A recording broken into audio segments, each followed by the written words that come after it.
కళ్ళు మూసుకోండి. 1 2 1 2. అందరు చేతులు ఇట్లా వెనక్కి పెట్టి రిలాక్స్ అవ్వండి. కళ్ళు మూసుకోండి, కళ్ళు తెరవద్దు.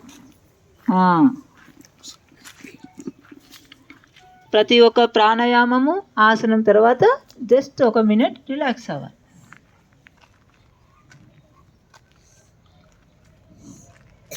ఇప్పుడు అందరూ మళ్ళీ స్ట్రైట్గా కూర్చోండి.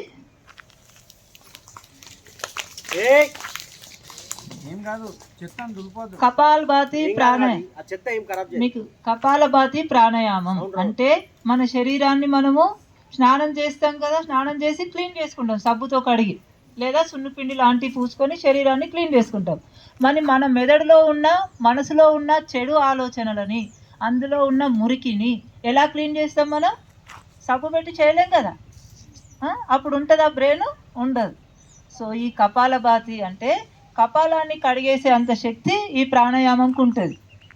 మెదడులో ఎలాంటి అడ్డంకులున్నా అవన్నీ తొలగించేస్తుంది, మనసును నిర్మలంగా చేస్తుంది, మళ్ళీ మనల్ని భగవంతుని దగ్గరికి చేర్చడానికి కూడా ఇది ఉపయోగపడుతుంది. ఇంకోటి, మీ పిల్లలు ఇప్పుడు అందరూ మంచి పర్సనాలిటీస్ ఉన్నాయి, గుడ్. కానీ మీరు ఇళ్ళల్లోకి వెళ్ళండి, పెద్దవాళ్ళకి ఎక్కువ మందికి ఈ మధ్య పొట్ట ఉంటుంది కదా, ప్రెగ్నెన్సీ ఉన్నట్టుగా చాలామందికి పొట్టలు బయటకు వచ్చేసే ఉంటున్నాయి ఫిజికల్ వర్క్ లేక. అయితే వాళ్ళకి పొట్ట కూడా తగ్గుతుంది. ఎలా చేయాలి? అందరూ ముక్కు దగ్గర, ముక్కుకి కొంచెం కింద వేలు పెట్టుకోండి, చూపుడు వేలు. ఇప్పుడు ఏం చేయాలి? ముక్కు ద్వారా వచ్చే గాలితోటి ఈ వేలు కొవ్వొత్తి అనుకోండి, ఈ చిట్కన వేలు కొవ్వొత్తి వెలుగుతుంది. మీరు ముక్కుతోటి ఆర్పేయండి. ఆర్పండి, మళ్ళీ ఆర్పండి. స్ట్రేట్, వెన్నుముక స్ట్రేట్, అంతే. అదే కపాలభాతి.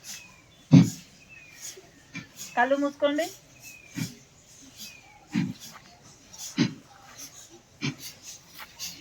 ఏమవుతుంది? ముక్కు ద్వారా గాలి బయటకు వస్తుంది కదా, కడుపు ఏమవుతుంది? లోపలికి అవుతుంది. గుడ్, అదే కపాలభాతి.